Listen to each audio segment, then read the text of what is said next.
Welcome to Sports Scope, the most influential sports talk show in the nation.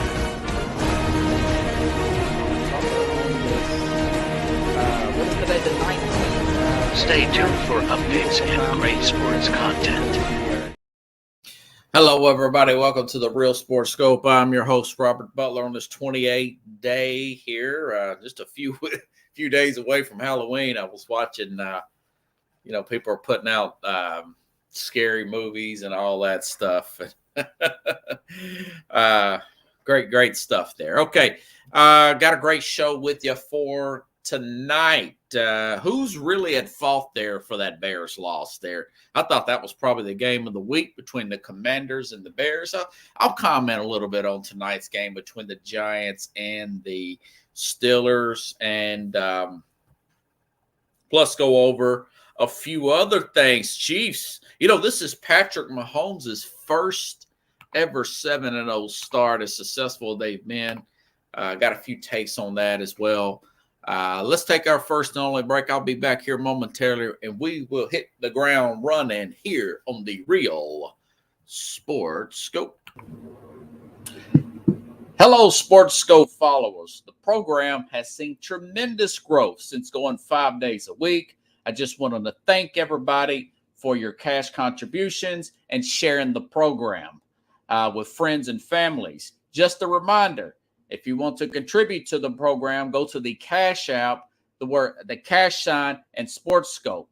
There are other ways to contribute to the program listed at the bottom of the screen. If you want to advertise on the program, go to Sports, that is Sports with an S, another S, Scope, SKOPE, at gmail.com, just like it's listed at the bottom of the screen. Thank you and enjoy the program. I'm Mac, CEO of National Streaming Sports and host of the Mac and Jack Sports Show. You're watching the sharp-dressed man and the big story breaker, Robert Butler, on Sports Scope, Monday through Friday at 8 p.m. Eastern on National Streaming Sports. Introducing National Streaming Sports, live and on-demand sports talk programming that you can access 24/7. For the premier sports talk experience, tap into our Roku channel. Start your mornings with Mac and Jack covering all the weekend sports action. Then pour a cup and enjoy all the sports you can drink on the Coffee and Sports podcast. At midday, talk sports from east to west on the Coast to Coast podcast. Followed at night by some hot girl talk with Prim and Proper Sports featuring Sonia Pearson. Talk boxing on the Gloved Fist. Yankee fans tune in for Start Spreading the News. And there's more on the College Sports Huddle and Sports Scope with Robert Butler. There are 20 podcasts in all and 70 weekly shows, giving us a 3.4-star viewer rating. To find us on Roku TV, search for National Streaming Sports on the Roku search bar. Click on the logo and you're in. National Streaming Sports, live and on-demand sports talk for America. National Streaming Sports is brought to you in part by BetUs.com, designed for true fans. NFL odds, Week 1 and futures, college football odds, including Heisman Trophy favorites and playoff odds, NBA odds of division winners and playoffs, Major League Baseball playoff and World Series odds, the National Hockey League Conference playoffs and Stanley Cup odds, and boxing wagers. Betting opportunities include versus the spreads and outright winners, also during the game. Use our link on our website, nessp.info, the Bet Us Opportunities webpage, for a 125% bonus on your first 3 deposits. Must be 21 years old, and remember, bet responsibly. All righty then. Welcome to the program, everybody. First of all, let me just say this. Tonight, I know the Bears. I got the Bears on the mind here. I know the Giants are playing the Steelers, and if you're a Steeler fan, AFC North, I know Ralph Williams has come on the program before.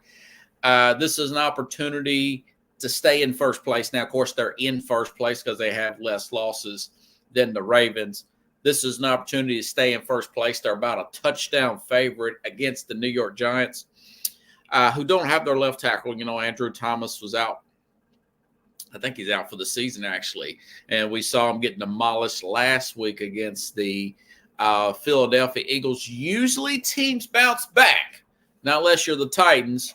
Usually teams bounce back after getting blown out like that. Second game here with Russell Wilson there at the helm, at the quarterback position. This is a perfect opportunity here for Pittsburgh. You say, well, why are you saying all this? I say this reluctantly because Mike Tomlin's teams have a tendency, and we've seen this in every loss they've had this year. They've been favored all these games to play down to the competition.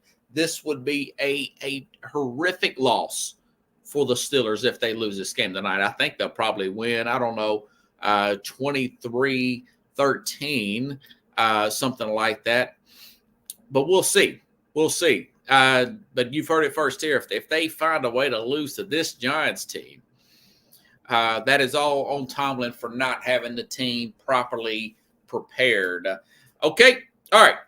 That was just a quick take. I know the game's on tonight. That was on my mind coming in. I'm like, if it looks too easy for the Steelers, it usually is, and they find a way to blow it. Okay, Bears, Washington. Everyone is talking about this particular game as I hype this up on Friday, and a lot of people around the league are talking about it. This could potentially be the future of the NFL with Caleb Williams, the number 1 overall pick, playing really well at times, particularly this past game. He had some big throws there late in the third quarter into the fourth quarter.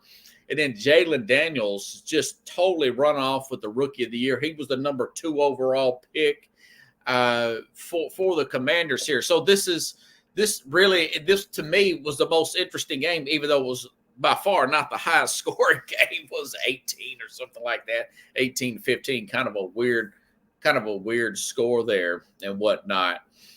But going back to my notes here, again, game everybody was talking about, including how poorly that last Hail Mary was played from a coaching standpoint. Why was there no Bear in the end zone? That's what people ask. Why was there no Bear in the end zone? And, of course, no Bear to knock that ball down in the end zone. Or why was the defensive back Tyreek Stevenson taunting the fans from the Commanders, and it looks like he was late to get back in coverage there because he was playing around with the fans as if the game was already over with. You got to play to the whistle. That's every single coach's demeanor. That is coaching 101. You pound that and pound that and pound that into the player's head. You play to the whistle. It's never over until it's over. And it's not cliche. That's fact. Because you can get beat just like they did, per se. But also, I know that there was a clear block in the back. If you're a Bears fan, I shared that with John Restano, who's a big Bear fan here, a friend of mine that's came on the program before. There was a no call there. It was a home call. It was a no call for the Washington Commanders. Essentially, that would have been a 10-second runoff. There was a guy for the Commanders, and I wasn't going to put it on here, but stuff like that will get you kicked off of Facebook and whatnot. The college, I can put the clips on. I can put post-game stuff on. But if I put an NFL clip on here, it's a very good chance somebody jealous of my show could report that to the NFL Pickles. And I decided not to do it. But there was that was trending there last night on it was trending on TikTok, and of course around the way that block in the back was clearly no call. Essentially, it would have been a 10. Here's what the rule says. There is a 10-second runoff if replay review of a play after a 2-minute warning, which it was the last play of the game. After a 2-minute warning in the on-field ruling being reversed and the correct ruling would not have stopped the clock. The runoff only applies to the offense. Essentially, if there was a and it was a penalty. It should have been that was a non-call penalty on the Commanders.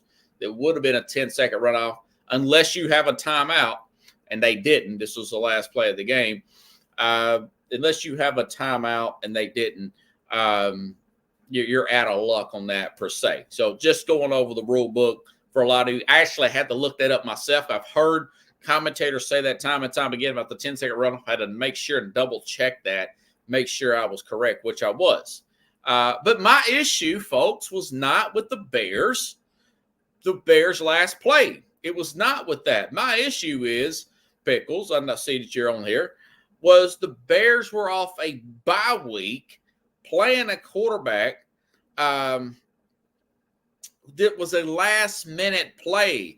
Jaden Daniels had a bruised rib. I want to say he's probably got some cracks in that rib. It's really hard to play with that. He had to get shot up. When you get hit, it hurts. You hear other quarterbacks talk about it. I follow this back to the Tennessee Titan days with Steve McNair. He used to get them all the time, cracked ribs. He'd just run right through tacklers and everything. And he says it hurts every time you take a breath, But that was Jalen Daniels. They were playing a Bears team that I've said ad nauseum. Bears' record does not indicate the level of talent they've got on the defensive side of the ball, not to mention all those great skill players there. They're filled with ballers all over the place.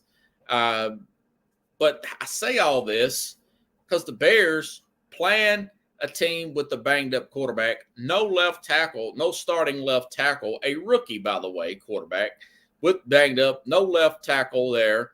And they, meaning the Chicago Bears, didn't score their first points in this game until the third quarter with 43 seconds left. And that was a runaway touchdown by DeAndre Swift. That was a runaway touchdown by DeAndre Swift here. And my issue with that is the Bears offense, make sure I got that. The defense did their job. They held Washington to just 9 points. But ask me this, Pickles. Answer this. This is what really, and I know John was steaming from the head. He was steaming, and I was steaming on this. This is one of the games I picked with Carlos. Now, Carlos wants to send me text messages on the games he wins. He just happens to be talking. He just happens to be watching the games that he's winning, right? And bragging about this. When I beat him 3 out of 4 games. The one game he wins, he wants to send me about this. But my thing is, and I had to look this guy up. His name is, he is a backup center, Doug Cremier. That is correct. Doug Cremier. Whose bright idea was it going back? This is after Swift scores, okay?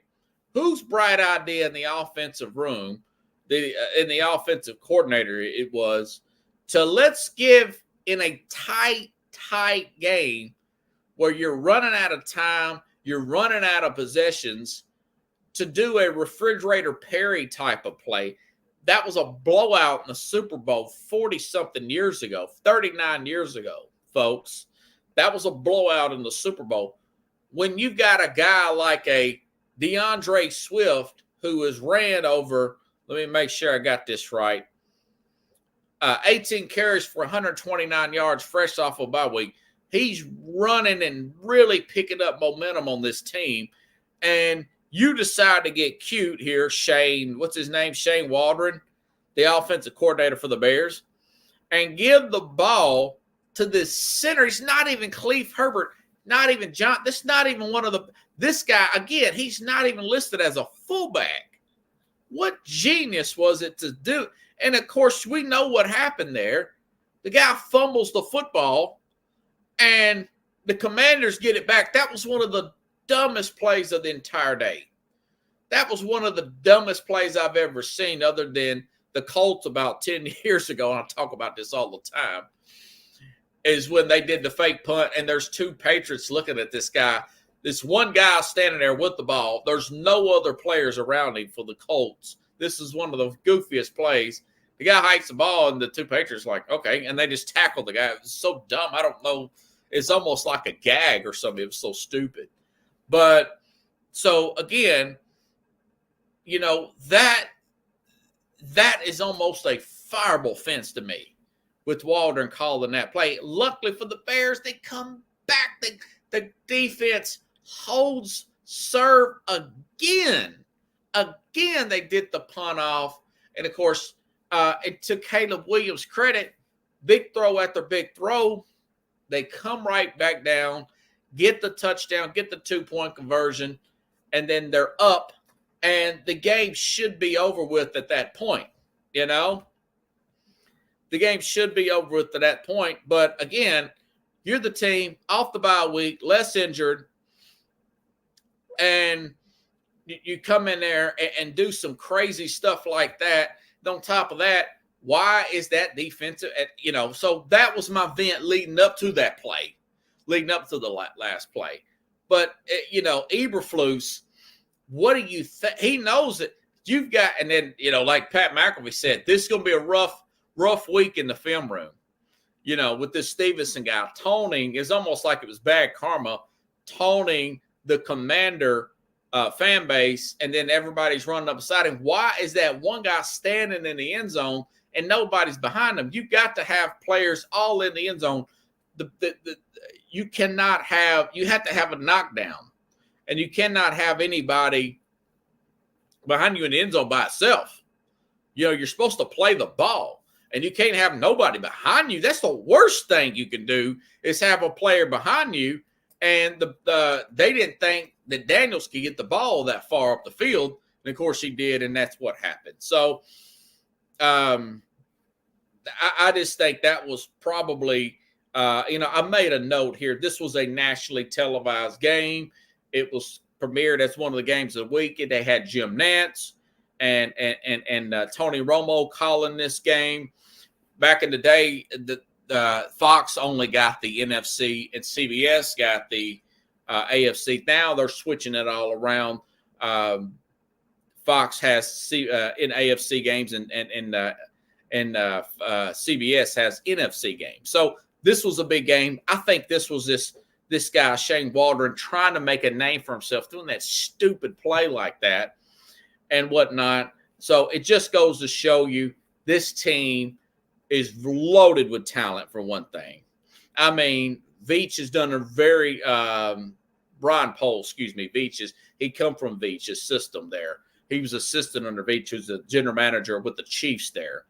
But Poles has done a really good job. He's had one miss, I think, with Chase Claypool, but they're still milking that trade with that number one pick that they've got Caleb Williams from. And, of course, living off DJ Moore. I know he got a little banged up in this particular game. But I will say this. That being said, Bear fans, I mean, Tennessee, you gift wrapped the game for you. They stole the Tennessee game, and now it's kind of evens its way out. Commanders still a game from you. Things like this happen on the flip side. If you're playing great football like the Commanders, they come off of a 34-3 game. Everybody's just, like my dad would say, jungle stomping the Carolina Panthers in the ground. But they're playing really good football. The Commanders are playing well. And the flip side, if you ask anybody that's a legit fan of the NFL, a former coach, an analyst of the NFL, and they would have said, who do you think about this for a second, who do you think after week 8 would be listed as the number 2 seed in the NFC? And I promise you would have got 8 to 10 different answers before you got to a team like the Washington Commanders at 6-2. Yes, the Detroit Lions are the 1 seed in the NFC. The Washington Commanders are the number 2 seed. You would have said, people would have said the 49ers, they were the Super Bowl last year.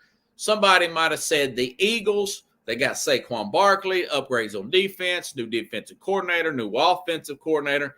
A lot of us would have said the Eagles. Some of us might have said the Green Bay Packers. Some of us might have said the Seattle Seahawks.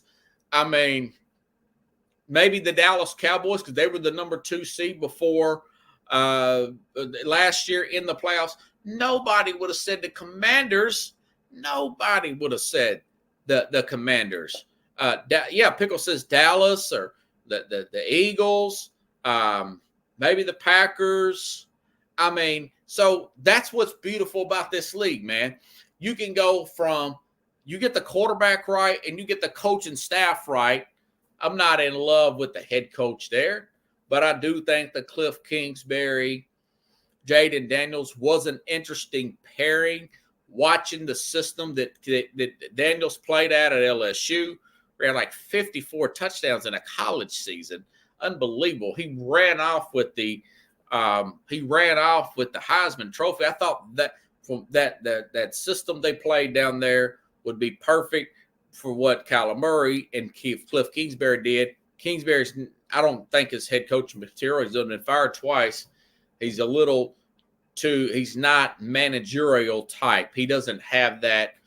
You got to have a certain authoritarian type of demeanor about you, and you cannot be afraid of confrontation and uncomfortable situations to be a good manager, be a good head coach.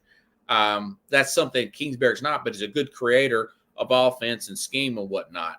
But it's a good combination. Think about it for a second. This Commander team, Pickles, they got a new owner. They got a new general manager. They got a new head coach. They got a bunch of new draft picks. They had the most money in the in the cap space. They got rid of a ton of players. Got a new attitude. Only thing missing is a new stadium or a new town like the Titans did with when the Houston Oilers came up here. So you got all that thing changing and things going in different directions. Who in the bleep thought that the Commanders of all team would be that team? So I'm working on getting, and I think I'll ask him either tonight or tomorrow to get Mike Richmond back in here. Let me make sure. What's this guy's name here? Let me see if I can find him in here. Not Westhoff. George Allen book by Mike Richmond. Oh, I did have a name. I did have Mike's name right. Oops. Okay. Maybe you're watching, Mike. And get it. I was asking what does he think about this particular team. Like I said, I would have guessed 10 or 11 teams out of the 16 before I got to. I might have said the Falcons because they were a trendy pick also with some people because they had Cousins and they had so many upgrades on the defensive side of the ball as well. So, anyways, an interesting storyline to follow. So, yeah, Pickles, a rookie quarterback. Yeah. Pickle says, let me make sure I got this right here. Pickle says, ownership fault, Bears should fire. Yeah, Eberflus is definitely the one there. I said this in the offseason. I don't think he's the guy. I think they need an offensive-minded head coach to help develop develop Caleb Williams. There's a lot more I like about Caleb Williams today than I did a month ago. I like some of the throws he made. He goes a little off script sometimes, but you know he's right where a good coach can come in and coach him up there and clean up some of the stuff that he's got. There's some good guys out there. They just got to go out and find them. Bears don't have the best ownership in the world. Pickle says, after a bye week, teams should be ready to play. Yeah, that's why I was so irritated the way the Titans played the Colts a few weeks ago after bye weeks. Good coach teams play well off bye weeks. You lay an egg off a bye week, that is bad coaching, man. That is really bad. Eberflus is over his head in the NFL. Yeah, he's not that guy's not head coaching material, man. Pickle says in the 70s had a 6'9" guy that used to knock down Hail Marys. That's interesting. So it was a good game. It turned out to be the best game of the week, in my opinion. You know, your national people are going to talk about the Dallas Cowboys and the 49ers. I could have told you that game was going to be the way it was. Dallas can't run the football. The Niners would come together. They're a very physical team. They're always banged up, but when they do got it together, good things happen for that 49er team. You know, Ricky Pearsall with that 49er team is a bright spot. Brandon Ayuk out for the season. Ricky Pearsall coming in. He's just a rookie now.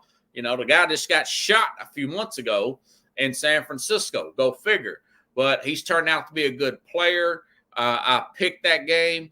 They got a little complacent at the end. They still have to tweak their defense. But Dallas, they have the same problems today, tomorrow, and the next day. They've had some additions on defense. Of Kendricks there, I like that. Zimmerman has made the proper adjustments there. But they don't have Parsons because they're a very top-heavy team. They lack depth, and all that goes down to one guy, not to sound like a broken record. His name is Jerry Jones. He's the owner, you know. That's just, it is what it is, Cowboy fans. As far as the 49ers, it was a big win. This Guerrero guy, I don't know what his name is. They keep finding running backs. They still lack that downfield. Now, they did have some downfield plays. Great game by George Kittle. I think it was his birthday. You know, I think he's 31, 32 years old. They're going to have to make some decisions. Coming off pneumonia, Deebo Samuel, how about that? Playing through a pneumonia scare. Very good game here for him as well. But as I said, folks, they're not going to get back to the Super Bowl. Super Bowl losers don't do that. Only one team since 1994, and that was the New England Patriots, and they don't have that kind of discipline. Too many people want money. And plus, they're older. They're an older team, and they're an injured team. You can't pay everybody. It's a hard cap league. You know, it's not baseball. But anyways, so that's my take on that. I didn't open the show with it because I didn't think that was interesting. I thought the Bears-Commanders game was a much more interesting game to talk about. Okay, so the Chiefs. Here's a fun fact for you, folks. Let me get a sip of water. I'm off to a good start here. So the Chiefs here, off to a 7-0 start, and I could not believe this. Fox Sports put this out. For the first time, and think about it, Mahomes got 3 rings. For the first time in Patrick Mahomes' career, they're off to a 7-0 start. And, you know, and I talked about this with Jason Patterson last week. I said, you know, I think they'll probably get DeAndre Hopkins the ball the first week. I wouldn't be surprised if he didn't score. Now, he didn't score, but he is what they've been missing. He had 2 catches for 29 yards. He had 3 targets.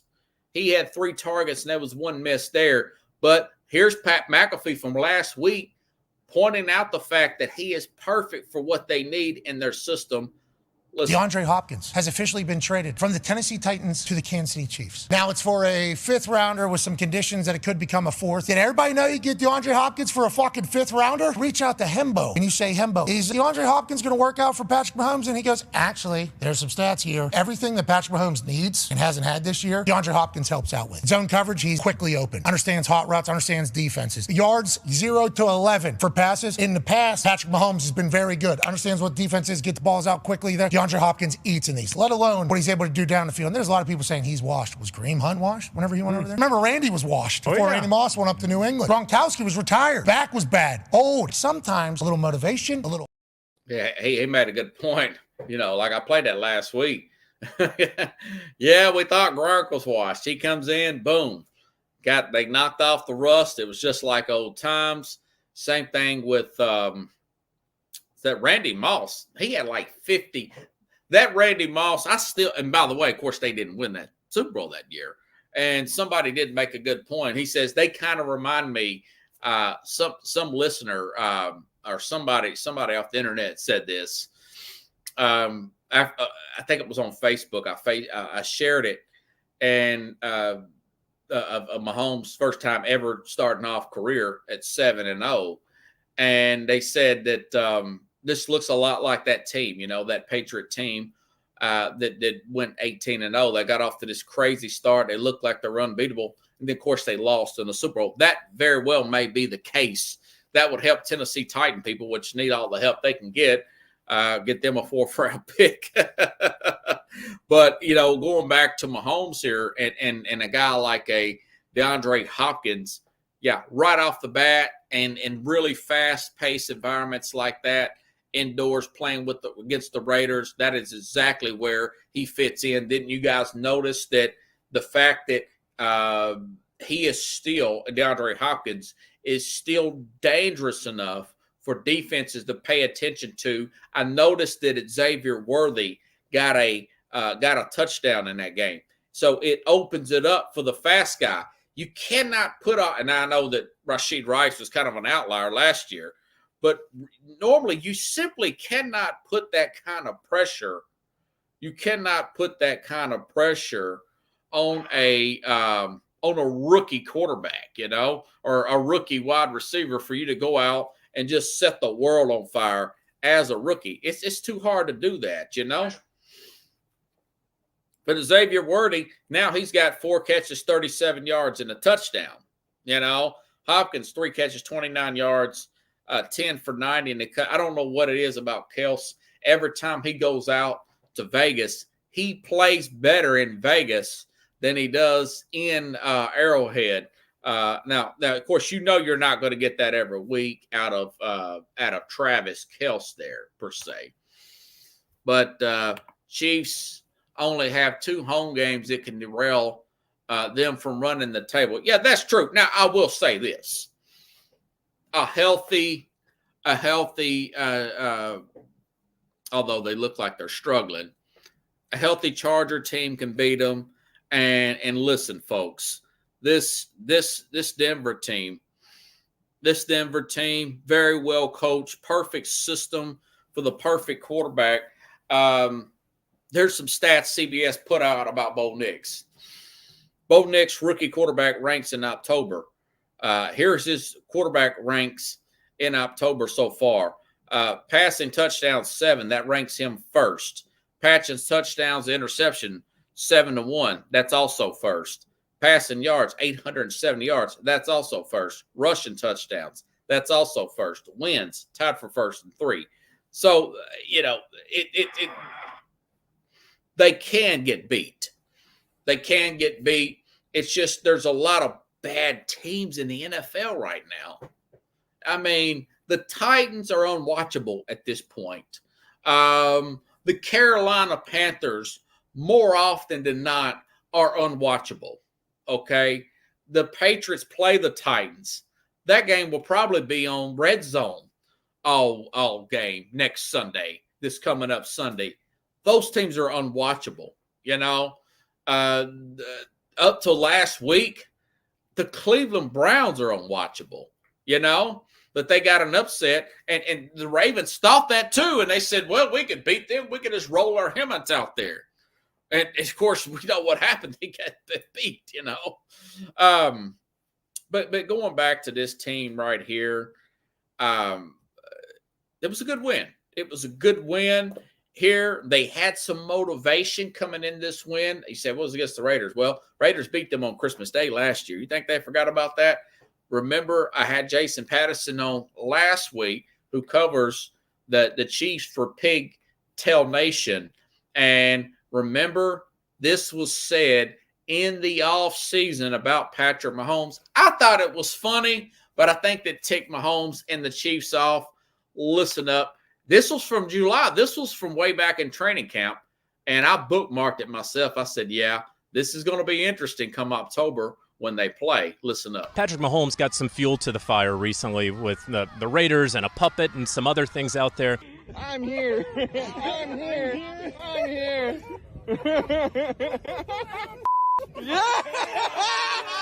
Is it a smart idea to fire up Patrick Mahomes? We don't spend a lot of time here with puppets, so it's we try to do our work and try to get better. That's the important thing. No puppets here at Chiefs camp.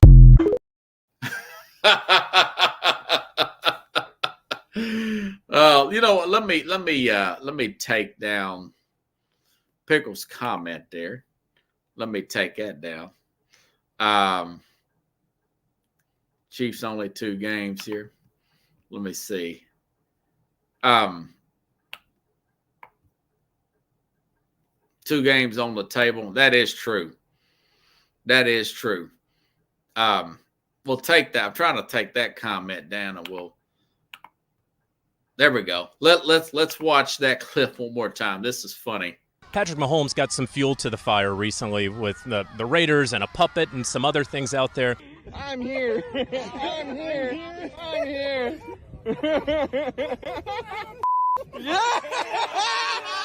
Is it a smart idea to fire up Patrick Mahomes? We don't spend a lot of time here with puppets, so it's we try to do our work and try to get better. That's the important thing. No puppets here at Chiefs camp. Now, of course, they didn't beat up on the Raiders. They only won 27-20. But hey, that just stokes their flame there. If you watch that quarterback Netflix documentary that went throughout the whole, was very good, by the way, went throughout the whole season with the Chiefs, you could see there's some bad blood with the Raiders there. Crosby and Mahomes had a lot of words there. Very friendly, kind of reminded me a little bit of Warren Sapp and Brett Favre back in the day. If for those of you all that go that far back with Favre and Sapp mouthing off at each other head to head there after each and every play. But hey, listen, they're playing really good. They're playing really good there, playing at a really high level, speaking at a high level. Belt the Bills. This was the most impressive win of the week for me, per se. It was not, I love Detroit, but it was not Detroit's win over Tennessee. But this was the Bills going across the country in a non-division game. So they didn't really have a feel for what they're going to come into in the 12th man in Seattle, in that buzzsaw on the West Coast here. But they, getting healthy at the right time. On defense, Ed Oliver there, James Cook, Ray Davis together. It was really dominant about this game and impressive to me about this game. Going against Seattle, not just the 31-10. By the way, it was 31-3 for most of the game. And it feels like, the Bills got a little bored there, and Seattle went up there and scored that touchdown there at the very end. It was that time of possession, folks. Check this out, 38-21 in your own backyard. So the Seattle fans were getting a little exhausted there, to say the least, watching this particular team. Let me see if I can find that. Yeah, total play 69-47, 445 yards to 233. Bills practically doubled them in yards. 10 drives, 6.4 yards of play. And what was really interesting with me is 34 pass attempts by Josh Allen, 34. And this is no. You all can go back and check this, so you can fact check me if you want to. Go to ESPN or go to NFL.com or whatever and look at the box score ESPN. This is when I use it. ESPN's a little easier to maneuver around. 34 rushing attempts and 34 passing attempts. That is right down the middle. Joe Brady's doing a great job. I think it's the offensive coordinator's name. Doing a great job calling it just like that there. 17 carries for James Cook, 2 touchdowns, 111 yards. Against that defense, they were pretty healthy up there in Seattle on defense. 6 carries for Ray Davis. I wish they could have got a little bit more in there than that. Now, 7 for Josh Allen. But Khalif Shakur, 9 catches, 107 yards. I want to say he's out of the slot. Really took advantage of their corners there. Keon Coleman, 5 catches, 70 yards. He's a touch. So Keon Coleman's playing with a veteran now, like Amari Cooper. This is what I'm saying about teams need to take advantage of this trade deadline. That there's never been a better time. Never been a better time to do, because you got teams that are in toilet like Tennessee, Carolina, New England, by the way, who just I did my stories out of order. Speaking of the freaking Chiefs, they got another pass rusher from New England today. Let me go back and get his name. He wasn't a big guy. They got this other pass rusher there. I want to say his name is this was like a 6th round pick. Means no never mind anyways. They got him.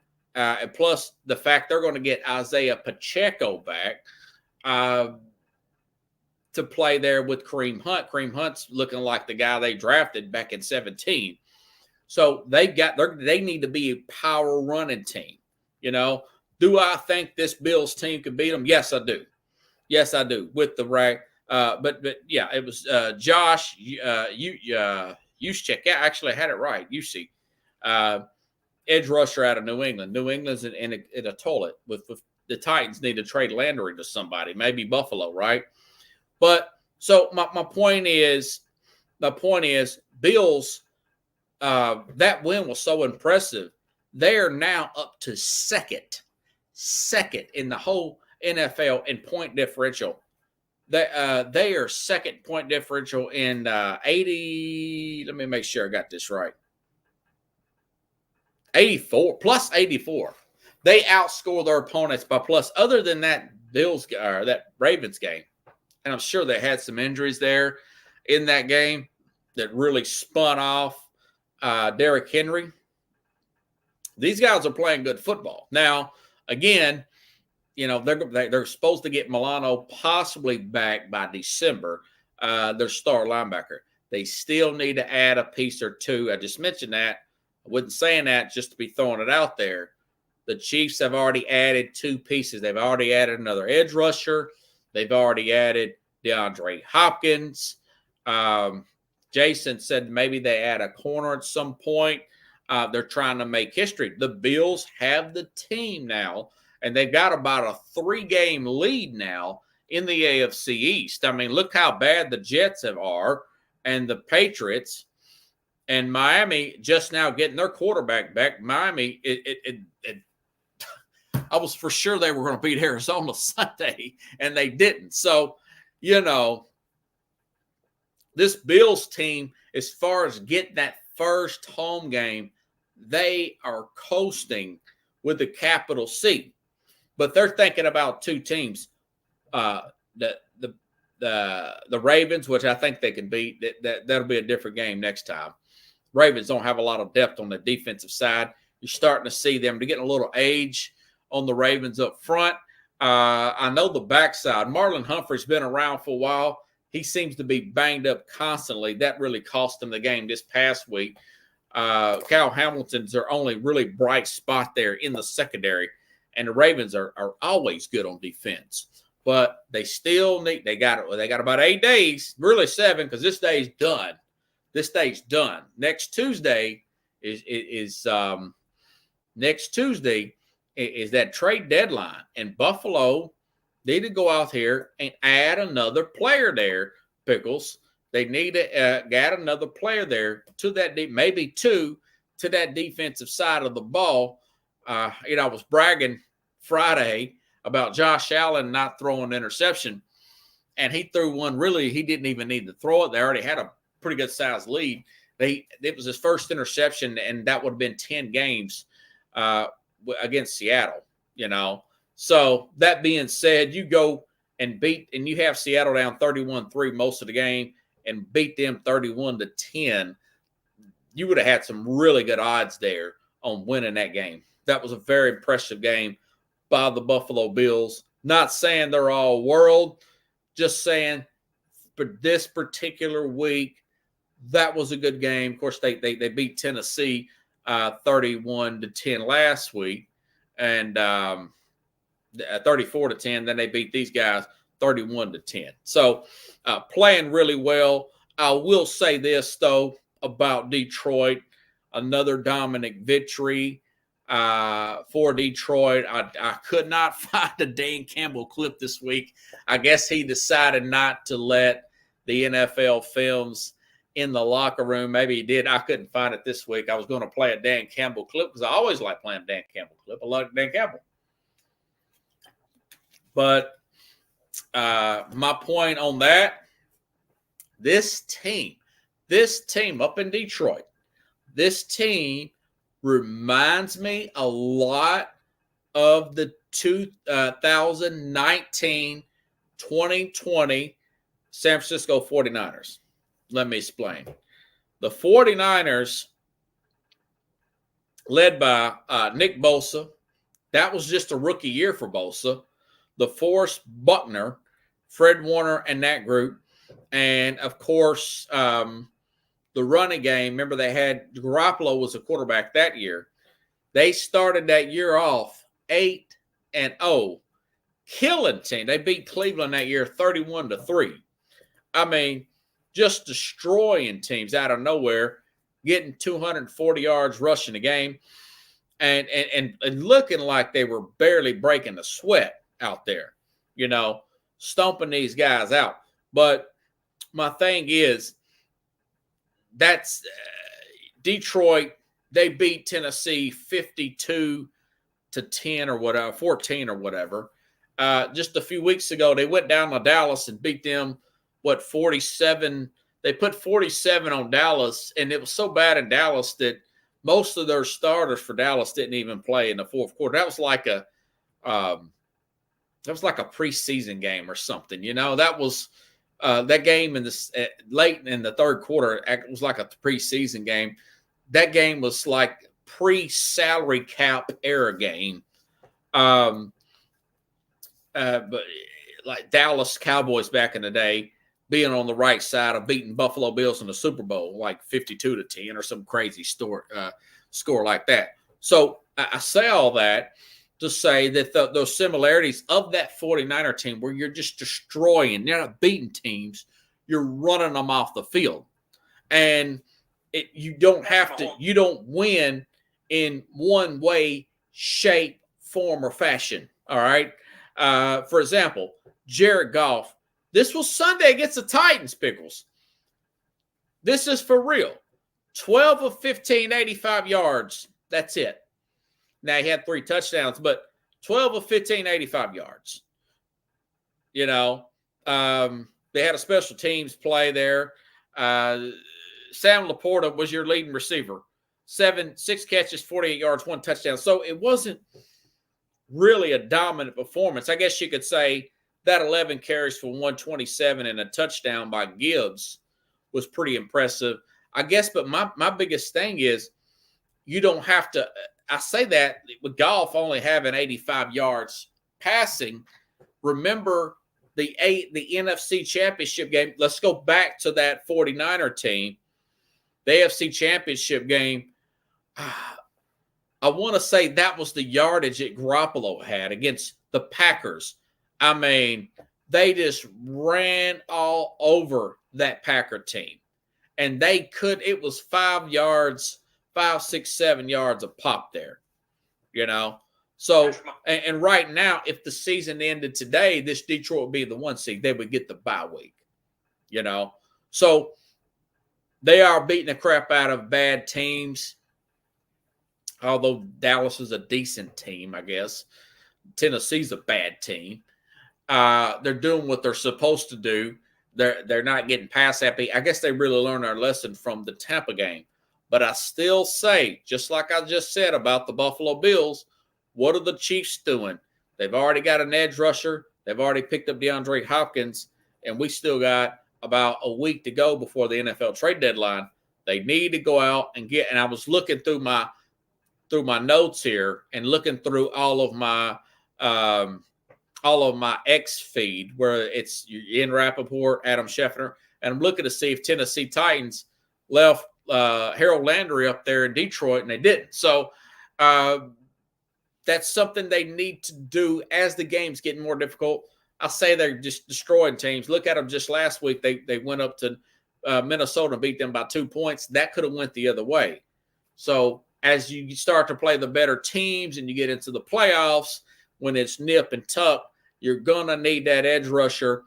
Now, all that being said, it did come out late last week that, listen, if for whatever reason they make the Super Bowl, and I got them in there, Aiden Hutchinson, there's a chance that he could be back for the Super Bowl and play for them in the Super Bowl. But you might not get past Minnesota again. Maybe not Minnesota. You might not get past the red hot Eagle team. Maybe the 49ers get healthy again. You might not get past them again without Aiden Hutchinson. Or what if it's Green Bay? Look how tough Green Bay is. They come at you from different angles. Look, what if it's the Commanders? Look how strong the Commanders are right now, 6-2. So you want to have that assurance there and go ahead and do not assume anything. Do not assume anything. But again, I say all that to say that they really do have a lot of the signs of being a Super Bowl team, multiple blowouts, but this margin are the signs like that 2019 49er team. That was my main take on them winning like this. Now you say maybe they peaked too soon. We're only 8 games in. Yeah, that's true. But I like the fact that they're showing balance here. They're showing balance with the run-pass balance, and Goff is not complaining the fact that he only threw 85 yards. He's letting this team is good, safe and easy versus the lowly Titans. Yeah, and that's fine with me. If I'm Dan Campbell, if I'm Ben Johnson, let's not get cute. We can win on offense, defense, special teams. That's what the great championship teams do. They won on defense sometimes. They have one of the best defenses in the league, that old Cowboy team that won Super Bowls. That 49er team that won, the ones that won in the 90s, they also had very good defensive teams as well, and they were good on special teams, and defense is making the Chiefs winners, Now the Chiefs have, if you're looking at it, it looks like these two would be a good Super Bowl matchup, Detroit and Kansas City. Right now, I would lead Kansas City because Hutchinson isn't playing. If Hutchinson did play, I would lean Detroit because Detroit went into Arrowhead and beat them week 1. I think Detroit could do that again. They've got the right kind of swagger. They've got the right kind of coaching. They got the right kind of offensive coordinator. Not in love with their defensive coordinator by no means, but they're good enough. That safety play by Brian Branch, he's a ball hawk. Kirby Joseph, I think he got a pick 6 in this game. He's playing well as well. So you got some high IQ there. Linebacking plays playing well as well. So looking good there in Detroit, in my opinion here. So anyways, Pickles mentions Charles Haley played for the 49ers and the Dallas Cowboys. And, of course, I want to say won a ring with both. Got 5 rings on his hand. All right, so tomorrow, be back on here. I'll give you my Power 5 tomorrow. Hopefully, Andre Gibson said something about coming on Wednesday. I hope we can get him squared away, get his mic squared away on Wednesday. Kudos so far to your LA Dodgers. I'm gonna get in here and watch Game 3. I think maybe the Yankees get this game tonight. It's gonna be an interesting game up in the Bronx here. We'll see what happens there in the World Series. So have a good night, everybody. I'll see you at the same time, same place here on the Real Sports Scope.